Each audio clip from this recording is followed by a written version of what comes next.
I've been stealing from the malls since I was like 15, and just so happened it caught up with me. I stole a lot of clothes so I can get money to provide for the other kids. I have other children. I got her in August of last year while I was pregnant.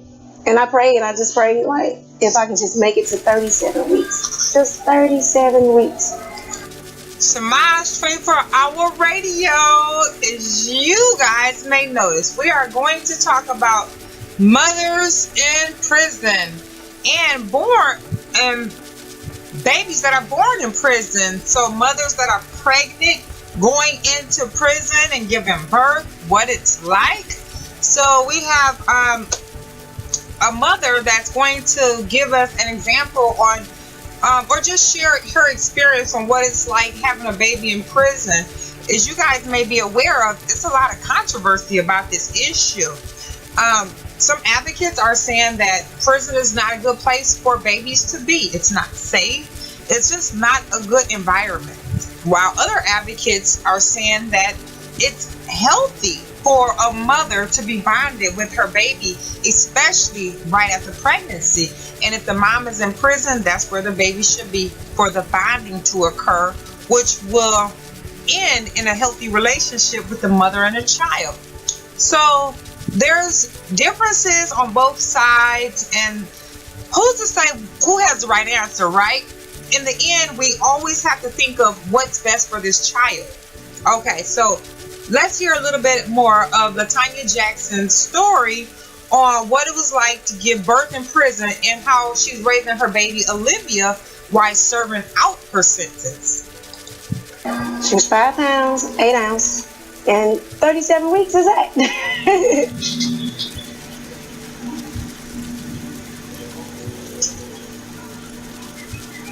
We're in Central Illinois. It's the Moms and Babies program at Decatur Correctional Center. We were established around 2007.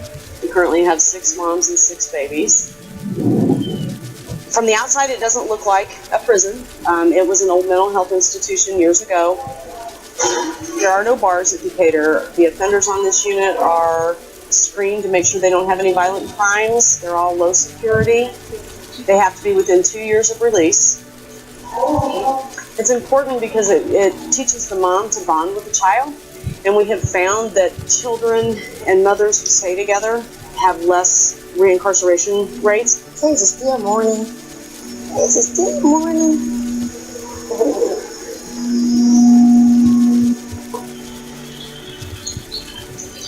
It's beautiful, huh?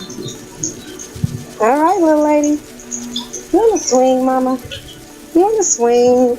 I picked her a flower for her. Just to get up in the morning and to be able to be with her, to hold her, kiss her, change her diaper, feed her, just everything. I'm just blessed to be here because I get to stay here with my baby and raise her better and become a better mom to my other children and to better myself. I'm just so happy that you're here, little lady.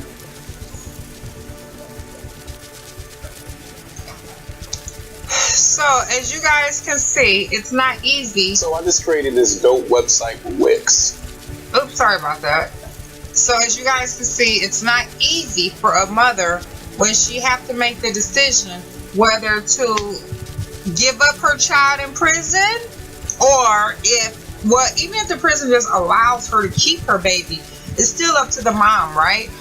Because if she have mental health issues where she can't keep her baby while incarcerated, then she can't keep her baby, right? Then that means the baby won't be able to have that healthy attachment, as some advocates may say that the baby needs during the first few months or few years of the baby's life. So LaTanya's story is very interesting. She has a very positive outlook on this situation.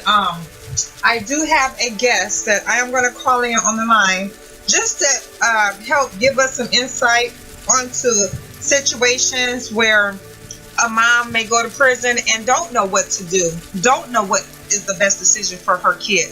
So I have a guest I would like to bring on. I'm calling her now on the telephone. Hold on, you guys.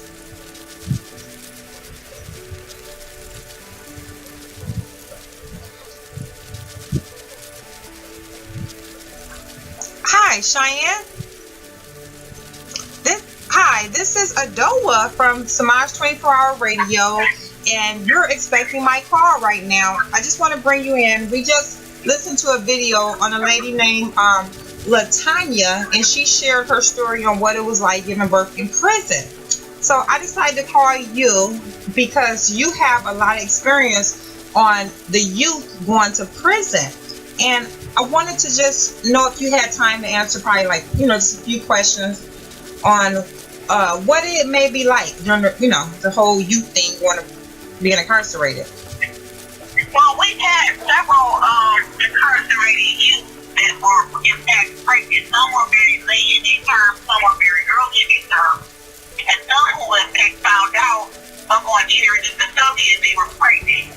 So one of the primary things was that we just had to make sure that they had proper prenatal care. The prenatal care is very important. And it was quite a struggle for a person to finding out that they was pregnant and being incarcerated. That was the hardest. And having someone who is already pregnant and gets locked up. We recently had someone who was like 8 months pregnant and before she was going to deliver preterm. So that was very difficult. And their problems were they experienced a lot of anxiety around being, incarcerated and, pregnant. There's a lot of anxiety associated with that. So, are you looking for me to give advice as far as that about what some of the things that they did while they were in the facility? Okay, so the reading that I just shared was different advocates having different opinions regarding women being locked up with their babies. So a set of advocates felt that when a woman is incarcerated, she should not have access to her child because the environment is very negative for her. The whole jail environment is not really a positive environment for kids. Then you have a whole another set of advocates that feel that it's very important for the child to be bonded with the mother after she delivered her baby, and so the environment is almost eliminated. It's more so attention focused to the bonding. Being that you work around these type of people, what do you suggest? What do you think? Well, I would suggest if they have their baby in it'd be one of the facilities because most of them will have a unit, especially where the mother and child could bond, and they can get the proper care. So I do suggest it all the time because as a psychologist, I do know how damaging it is for a parent and a child to be disconnected on any level and under any circumstances. So I will promote bonding at any cost. Okay. So I'm for it. I'm for bonding of the parent. The environment is solely something that the parent has no control over, but they do have control over what their child is exposed to. So I don't think a parent that gives birth in prison would expose their child to a negative environment. And the prison could facilitate that. I think they will put them in the best possible environment in that situation because of them being incarcerated. I think they will put them in the best possible environment, keep them away from the general population to where they don't even have to deal with all the negativity that goes on in there. Okay. Now, what do you think about do you know about any type of resources where the parents who have kids, older kids who they want to communicate with, do you think that's a good thing? And do you know of any resources or websites people could go to so they could, while they're incarcerated, they could connect with their children and this, outside? Well, I know there's a lot of resources. Children with incarceratedparents.com is one, and there's a lot of resources wanted to direct them to www.childrenincarceratedparents.com. They can get information and access with valuable resources and stuff once there. Okay. Okay, so you guys hear that. Samaj 24-hour radio. We're calling Cheyenne Turner. And she have great background, extensive background in working with incarcerated teenagers. And we just talked a lot about incarcerated adults, moms who are going to prison, having these babies, and what the whole experience is like.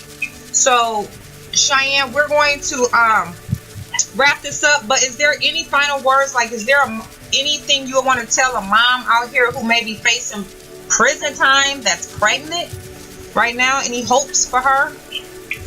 Well, my initial experience came from dealing with women that were locked in the county jail that were pregnant, and some of the resources that they had, I would suggest they go to their community mental health for resources, and in the DHS office for resources, because that's what I did for her before initially before I began working with me.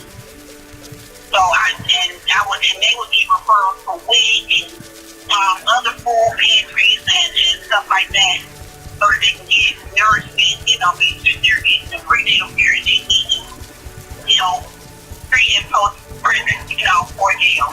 Right. Okay. Okay, well that's good. So any mom out here who is facing jail time, facing prison time, that's pregnant, don't give up. Have hope. There are resources. It's not in every state where you can give birth and your baby stays with you. Cheyenne, have you heard about that? Like some states will allow it, some states won't. Yes, I have. I've heard of facilities that have special healings dedicated to that. I have. Okay, yeah. So you guys, I know like when you're doing a crime, you don't really think about that, but you know, you got to think about this before you do the crime. Like, you pregnant, you about to break the law. What's going to happen when you're ready to give birth? Because you may not be at a prison where you could keep your baby. You may be at a prison where you got to give your baby to someone else. Is there a family member that could really take care of your baby like you? So women, we have to think sometimes before we sleep around with these men. Some women is drug habits, addictions, where it just happens. A woman story that I heard earlier, she moved into an abandoned home where she thought that she could move in. The landlord told her it was cool. She's pregnant. She needs a place to stay. She's paying rent. Come to find out, in Detroit, that home was not, what is it called when you when you live in a home and you not supposed to litter? Squatting. Right. I didn't know you could go to jail for her. In this article, in this news coverage, she went to jail. This was just this year in May. She went to jail pregnant. They got her for burglary, whatever that word is, So it's quite interesting. Like, you never know what crime you commit as a mother. A pregnant mom will land you to prison. So be careful, you guys. We got resources. Cheyenne have a wonderful website. I can't wait to tell you guys more about it. Check out her previous interview where she talks about what she's doing and how you could get help from her, and we're going to have a list of other resources. Cheyenne, would you like to close us out on anything regarding incarceration and the youth, or pregnancy, women? Because you're going to come back. You got so much. She does group therapy, you guys. Every week she's doing something powerful for our people, so she will be back. Okay. Well, what I'd like to say is that also the experience in defense of the mother, some of them have committed crimes before they have gotten pregnant, and the circumstances have allowed them to come in contact with the law. And unfortunately, the law does not discriminate against when they take you into custody or not. If pregnant or not, if they want you in custody, they're going to take you in custody, and that's the unfortunate part about it. So that's how they usually get into it. Because, people usually have had prior contact, and some people He's caught driving with suspended license. Oh, you got a warrant, and they got your ear to the warrant, and they're pregnant. So I see it happen on numerous occasions. All I can say is that if you are expecting or you have little ones, or even when you get separated from the little ones that you have at home, and things impact them, and I would just suggest that you just clear everything up. People just stay out. I just tell everybody stay out. Do what you can, stay out. Make sure you stay out. Pay your tickets, pay your fines, go up in court. Make arrangements, talk to people. And charge, hey, I don't have any money, I can't pay. But I can do this. No community service hours. And there's a plethora of things to do to avoid being incarcerated at any cost, pregnant or not. So that's those are my words. That's my advice. Wow, thank you. Y'all listen to her. She coming from experience. I just know about it, but she lives it, work with it, see these faces every day. So you guys, thank you for listening to Mosh 24-Hour Radio. We got our guest Cheyenne Turner came in with us to talk about babies being born in prison. You guys, stay tuned for more. We thank you so much. Have a great evening. Next time.